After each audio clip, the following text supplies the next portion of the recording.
राम राम, जय सीताराम। दोस्तों, आज हम आप लोगों के लिए एक राम भजन लेकर आए हैं।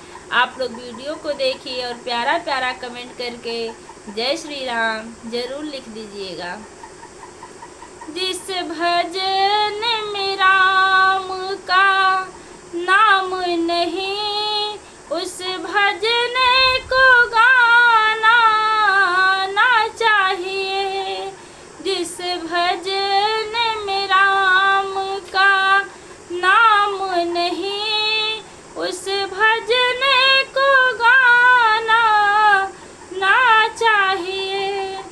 जिसको बेटी भी कितनी प्यारी लगे, जिस बेटी भी कितनी प्यारी लगे, उसे घर घर घुमाना ना चाहिए।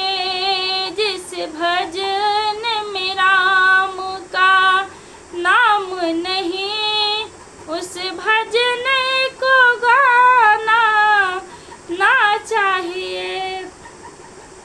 जिसको बेटा भी कितना प्यारा लगे, जिसको बेटा भी कितना प्यारा लगे, उस सर पे बिठाना ना चाहिए। जिस भजन में राम का नाम नहीं, उस भजन को गाना ना चाहिए।